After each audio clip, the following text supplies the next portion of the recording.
I was about to take a bite when my phone buzzed. I glanced at the screen discreetly. "Don't eat. Just trust me."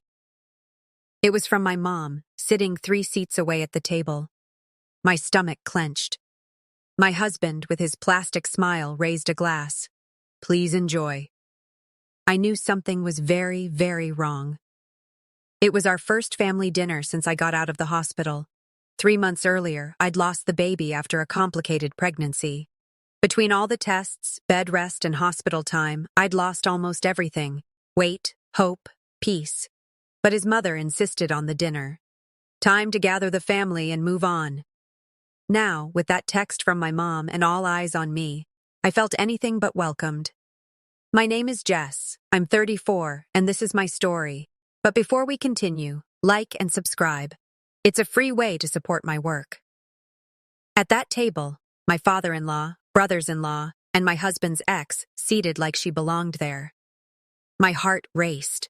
I realized this dinner was a setup, a humiliation. The ex smiled too much, touched him constantly, dropped comments about their past. I wanted to stand up and walk, but I was frozen. That's when my mom mouths, "There's something in your plate." She subtly watched my husband's mother, the woman who hugged me in public but trashed me behind my back, who blamed me for losing the baby, who never accepted me, fussing with my food. My stomach turned. I faked a smile and pretended to eat, but instead of touching my plate, I started recording. I placed my phone between the glasses and turned on the audio. I needed proof. While the table was busy chatting, I pushed my plate forward. I looked at my mom. She got it. Whatever it was, we didn't know it yet, but we felt it. I pretended to feel sick and ran to the bathroom. Quietly, I wrapped some of the food in a napkin and hid it in my purse. On the ride home, my mom just held my hand while I cried. It wasn't just this dinner. It was everything. Losing my child, their contempt, betrayals I was only beginning to see. That night, while my husband slept, I did something unusual. I went through his email. What I found was more than I ever expected. Messages between him and the ex, dates matching my hospital stays, and casual cruelty. One line stuck with me: "She'll give up soon." I didn't cry or sleep. I just started writing it all down, name by name, action by action. This wasn't a marriage anymore. It was a game, and I was about to flip the board. The next morning, I made a phone call that changed everything. The investigator's voice on the other end was calm, but what he said shook me. "This isn't the first complaint about your husband's family. Ma'am, you're in danger. Don't eat anything that comes from that house." My blood ran cold. "Gather evidence quickly," he told me. "They've done this before."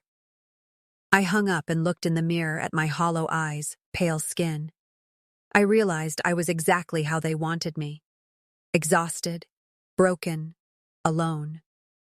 His mother's sharp, fake advice. My husband always out. The ex behaving like the house was hers. And I was treated as disposable. The cold anger inside me grew. I printed the messages, copied the bank statements showing my husband's transfers to the ex. I saved audio files of his mother's cruel comments. I began hiding cameras throughout the house. Nobody suspected a thing. No one thought I had strength left. The next day, my mother-in-law appeared unannounced with cookies and flowers. "To brighten your day, sweetheart." Sweet words, cold eyes.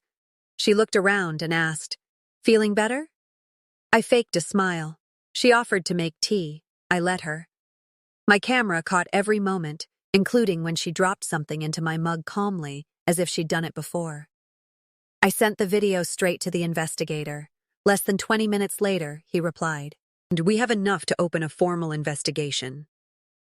For the first time, I felt real control, not over my pain, but over their fate. And that fueled me. That night, I cooked dinner myself and invited my husband, his mother, his ex. I told them I wanted to make amends, that I was ready to move on. They smiled, swallowing the lie as easily as they hoped I'd swallow theirs. But every detail was documented, every word, every move saved for later.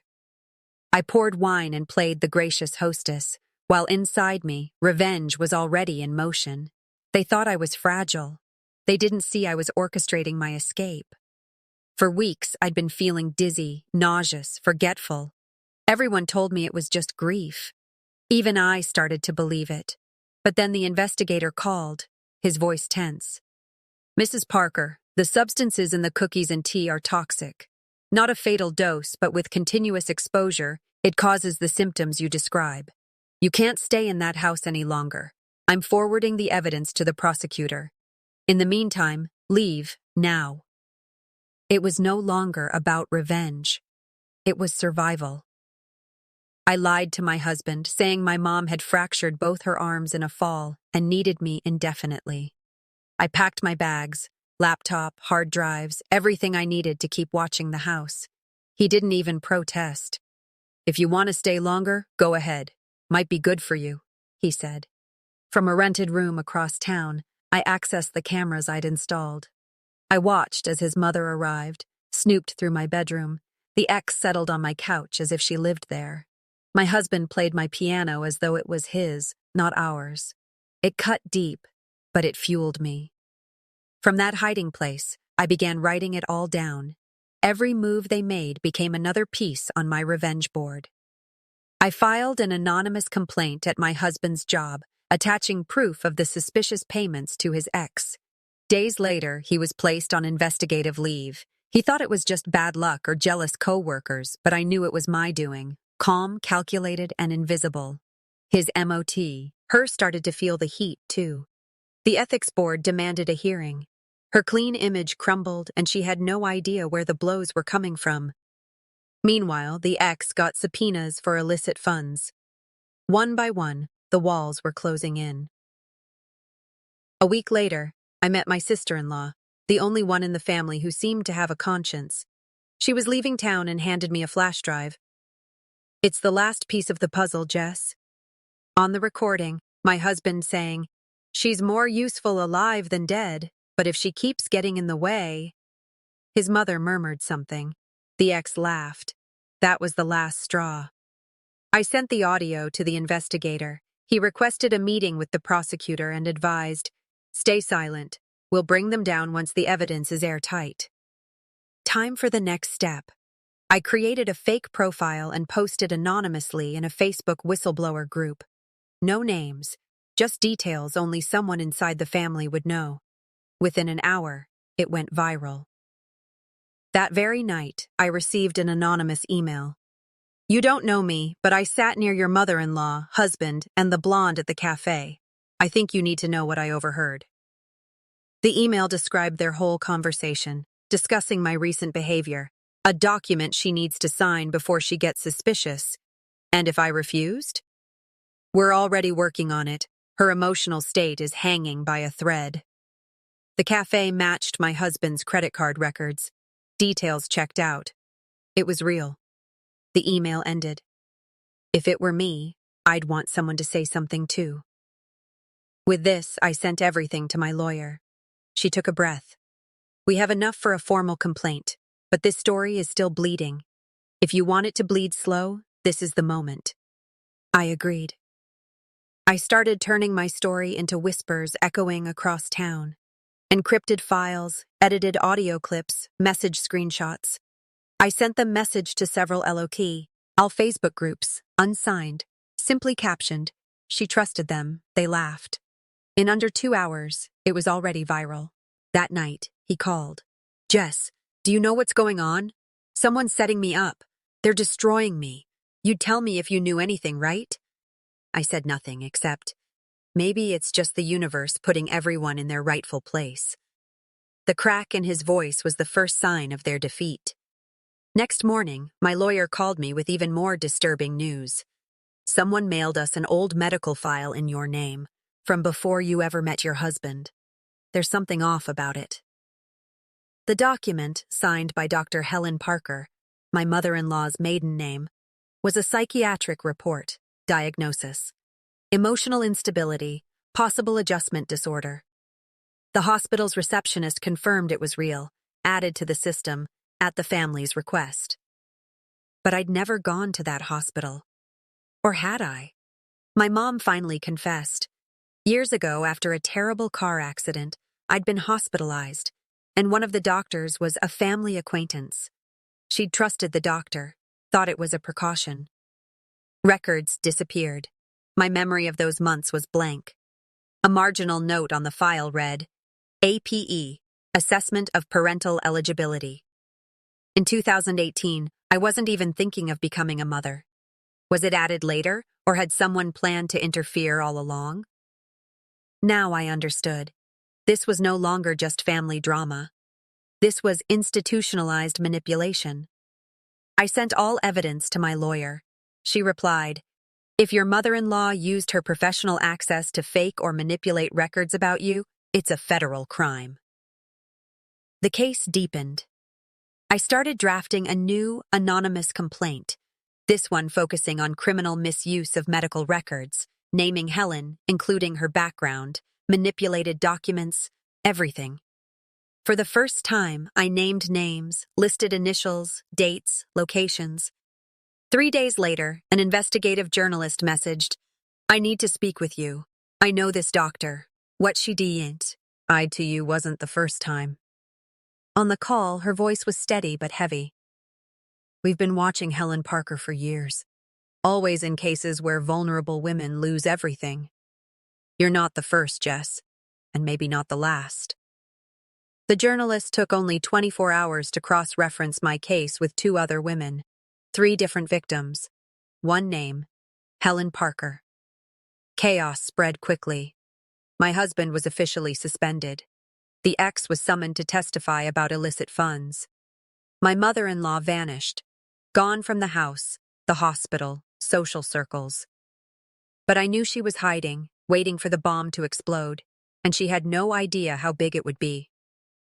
When I was called in for an official statement with the DA, I brought everything. The original documents, medical reports, screenshots, audio files. The room fell silent as I told my story. When I said the name Helen Parker, one prosecutor muttered, "That woman's come up in other cases, always indirectly. That's about to change. Now she has to answer for all of it." As I left, I found an envelope stuck to my car windshield. No return address, just a clipping from an old newspaper. Helen smiling next to a doctor. On the back, handwritten, "She's destroyed entire families, but you could be the last." For the first time, I realized someone on the inside was helping me. 3 days later, the exposé went live. The headline was everywhere. Nurse with ties to psychiatric clinics suspected of manipulating diagnoses for inheritance and legal cases. 3 days later, the exposé went live. The headline was everywhere. Nurse with ties to psychiatric clinics suspected of manipulating diagnoses for inheritance and legal cases. They didn't mention my name, but anyone who knew the family recognized the story instantly. My husband's phone blew up. The ex deleted all her social media. My mother-in-law ignored every journalist, but someone started answering for her. At midnight, a restricted number called me. A man's voice. "You messed with people bigger than you realize. Be careful what comes next." Silence. For the first time, real fear, knowing I'd gone too deep to turn back. I tightened digital security, doubled passwords, scrubbed my online trail. My lawyer contacted the investigator. "You're dealing with powerful people, but you're more protected than you think." One odd detail in the files caught my eye. A mailing address that appeared in 2 victims' cases. It belonged to a medical foundation, dormant, but not dead. On its contact page, I saw a familiar name, the same doctor from the old photo with Helen. I sent this finding to the journalist. She replied, "If it checks out, the story will go national." Turns out, the foundation had received millions in donations. Medical fraud tied to financial gain was the next scandal. Helen was the silent link, manipulating records and protecting heirs. Meanwhile, my husband called me daily, voice cracking. "Jess, you won. Just stop, please. My life's over." But it wasn't guilt, just fear of exposure and lost privilege. His mother was still missing, but the investigation moved forward. The nursing board permanently suspended her license. The hospital launched an internal review. The foundation was notified. The reporter published a follow-up piece. Now with new victims, women discredited and evicted after being falsely diagnosed. The pattern wasn't just family drama. It was a repeated crime. Even with all this, one detail nagged at me. The handwritten signature on my psychiatric file matched one on my old partnership contract. Same curve in the P, same slant in the H. I compared both documents, realizing I'd signed a document she drafted to leave me with nothing. My family drama was a trap from the start, but now I was writing the final act. That night, an anonymous email landed. No message, just an attachment. Outside the building I was staying in, a photo taken at sunset. At the bottom corner, a line in red. "Are you alone now?" It felt like a taunt, but I refused to be threatened off my path. I sent my lawyer all the versions of the partnership contract, the psychiatric reports, the handwriting analyses. She called. "This could become a criminal case for falsification, contract fraud, emotional abuse. He'll come out with less than he came in." That was what I wanted. Not just to expose them, but to leave them with nothing. I contacted a forensic handwriting expert. Her verdict, same handwriting, same person. My mother-in-law's disguised signature appeared throughout the paperwork. We had everything to invalidate the contract. My lawyer smiled. "You're not keeping your rights. You're becoming the name on the case." I uploaded all my evidence to a secure cloud, then shared it with 2 journalists from other states. No face, just documents.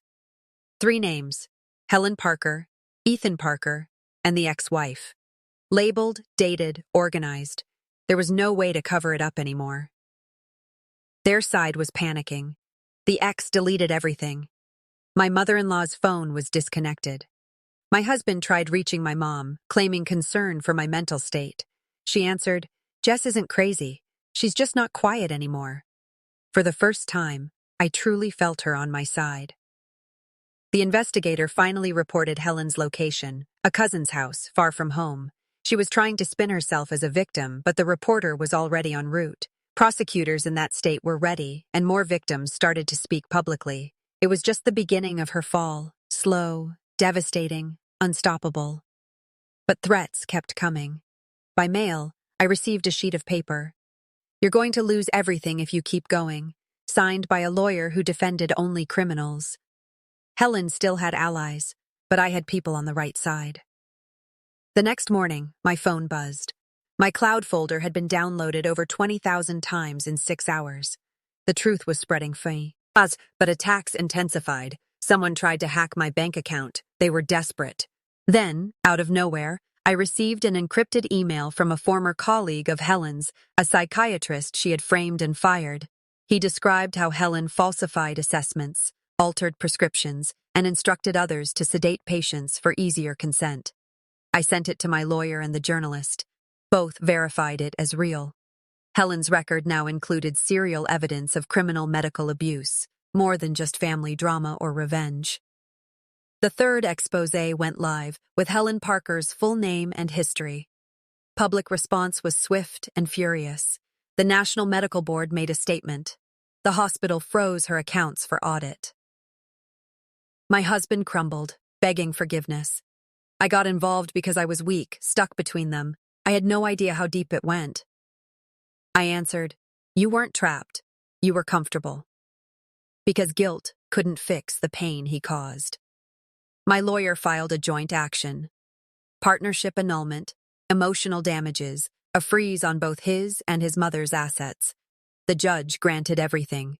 Within 72 hours, accounts were frozen. Their prized beach house went up for sale. But too late. Helen's criminal charges were opened. Their reputations collapsed. Helen's lawyer threatened me with a defamation suit. I responded quietly, giving prosecutors everything: medical reports, audio files, screenshots. The investigator called immediately. They tried to flip the game. Now we speed it up. At the end of the day, the reporter called somberly. She had learned something that changed everything, not just manipulation, but potential cases of death. Maybe my story wasn't about personal revenge, but ending a system of harm. Her voice shook. She'd met a woman whose aunt died in 2016, case filed as cardiac arrest. The woman was amid divorce and an inheritance fight. The doctor who signed the fatal prescription, Helen Parker. Details matched. Vague diagnosis, familiar handwriting, suspicious context. The term forced euthanasia appeared for the first time. While there was no direct proof, the patterns were too strong to ignore. The prosecutor's office ramped up the investigation, cross-checking Helen's former patients against legal battles. The overlaps were glaring. Helen was the invisible villain in case after case. But with me, she failed, because I fought. The investigator called, "You'll have to testify in public. The DA wants you to be the face of this case." Months spent in silence, but now my story could protect others. At the hearing, I spoke with confidence, sharing every detail: the contracts, emotional manipulation, fake diagnoses, poison disguised as tea. As I left, quiet applause followed. Strangers thanked me. A woman grabbed my arm. She almost did this to me too. My pain had become others' shield. 2 weeks later, Helen was indicted. The DA called it one of the most complex medical manipulation schemes of the era. My ex-husband lost every position of trust. The ex faced conspiracy charges. The foundation was dissolved by court order. Every piece fell, just as I'd promised, without a word too soon. I came home alone, finally to my house, the one they'd tried to take. I redecorated, erased all traces of them, hung a frame on the wall with my lawsuit at the top. It was more than justice. It was proof I survived, and that they'd never question my sanity again. My family drama had been bloody, quiet, and long, but it ended exactly where I wanted, with all of them beneath me. The following week, I received a letter with no sender. Delicate handwriting, white paper, just one line. "I just wanted to be heard. You were." It was from my sister-in-law, the only one brave enough to walk away before it all blew up. I kept the letter in my bedside drawer, and I never looked back. Because when you defeat monsters who use love as a weapon, the only real revenge is never returning to the cage. In the days after the conviction, the silence felt different. It wasn't fear anymore. It was a new beginning. The walls of my home felt like they were breathing with me. I opened windows, painted doors, changed sheets. Small touches, but symbolic. For the first time in years, I could walk through my house without remembering every poison disguised as routine.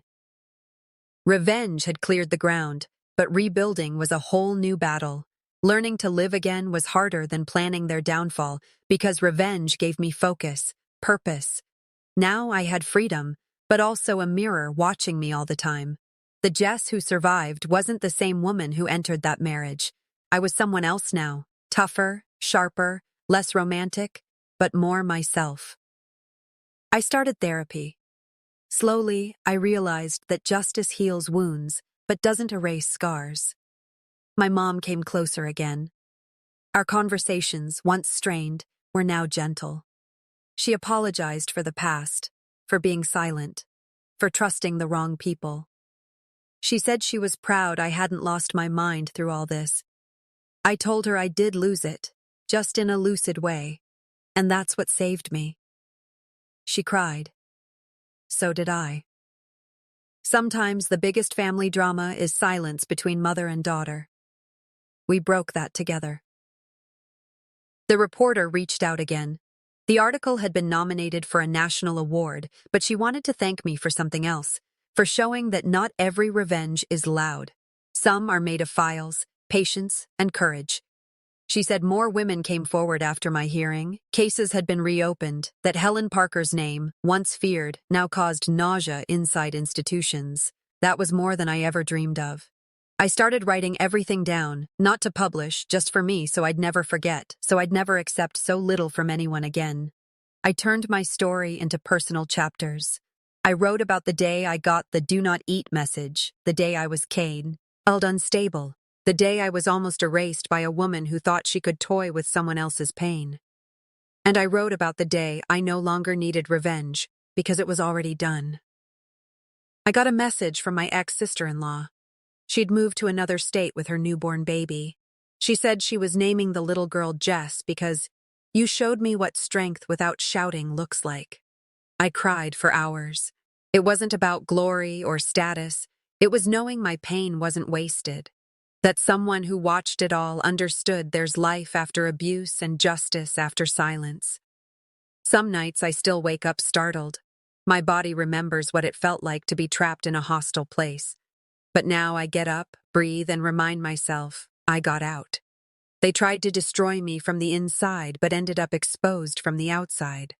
Revenge didn't turn me into a villain, it freed me from guilt. Because when we suffer in silence, the world calls us dramatic. When we speak out, they call us crazy. But when we win, there's nothing left for them to say.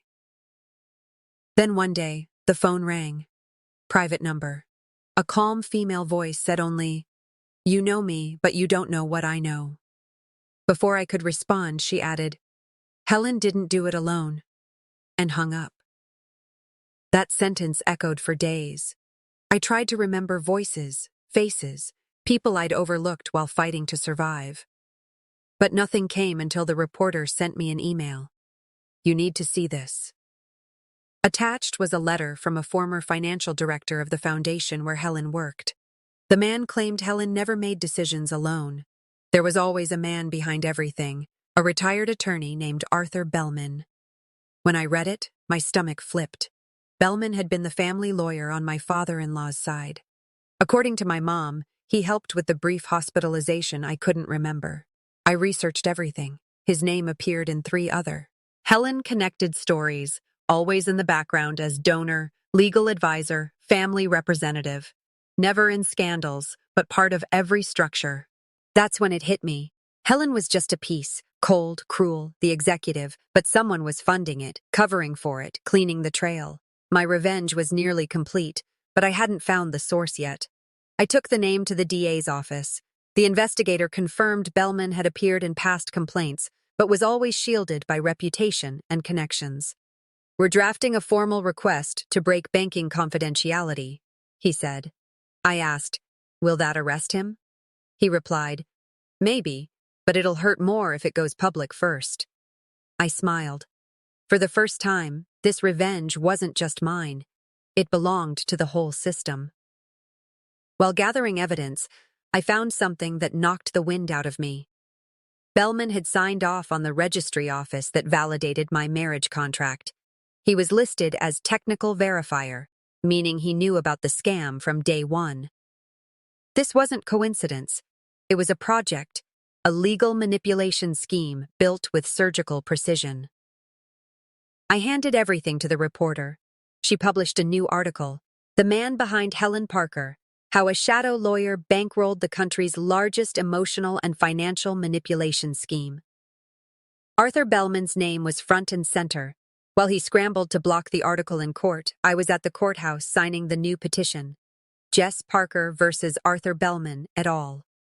This time, his last name came after mine. That evening, I got an envelope. Inside, a photo of Helen in court, scribbled on the back. "You only got this far because I let you." With it came an offshore bank account number, a transfer made by Bellman on the day I was institutionalized. That transfer was the final puzzle piece. Money from a shell company sent directly to the clinic where I was held against my will. Date, 2 days before Helen signed the medical recommendation. Amount, $20,000. Purpose, emergency agreement. I'd been bought off. Silenced with paid sedatives. Now the one responsible had a name, signature, and social security number, Arthur Bellman. I turned the document over to the DA. The system moved fast. Bellman was summoned, tried to hide behind lawyers, but the evidence was ironclad. He claimed he was just helping families in crisis, but the donations, ties to Helen, forged contracts, money trail, it all led straight back to him. This time, no one could protect him. Bellman was indicted, not just in my case, but in at least 6 others that surfaced after the exposé. Some women hadn't even realized they were victims until they saw their stories mirrored in mine. Together, we formed a resistance, silent, steady, unbreakable. Our shared pain became strength. My revenge was no longer mine alone. As for my former in-laws, there wasn't much left. My ex-husband was trying to rebuild his image with hollow, self-pitying videos. His ex vanished. Helen was convicted, banned from medical practice, awaiting criminal trial under house arrest. And me? I was rebuilding, not on ruins, but on what I'd never again allow them to take. My voice, my clarity, my truth. A year after the story broke, the journalist asked me, "Do you regret starting all of this?" I didn't hesitate. I regret waiting so long, because deep down, every silenced woman carries an inner clock, counting the years she spent thinking she was weak, overreacting, unstable, when really she was just being poisoned by someone else's comfort. I came home after the interview, sat on my porch, and closed my eyes. The sound of the wind brought me peace now. I didn't need applause or admiration. I just wanted my life clean, free. And it was. I got a message. The Bellman case was transferred to federal court. I smiled because it wasn't my battle anymore. It was the state picking up the war. I began as a whisper that turned into a voiceless scream. Today I live in a beautiful home wrapped in quiet, the kind that comforts, not threatens. I've relearned how to eat without fear, sleep without triple locking the door, laugh out loud without looking over my shoulder. My life is whole and happy. I have good people around me, a network I built myself. And love came when I least expected it. I met someone kind, someone who's never raised his voice but always hears me fully. Someone who didn't save me because I'd already done that, but who showed up to walk beside me, not to control me. He knows my story, every page, every pain. And still, or maybe because of that, he loves me gently. We plant flowers in the yard and grow a peace that once felt like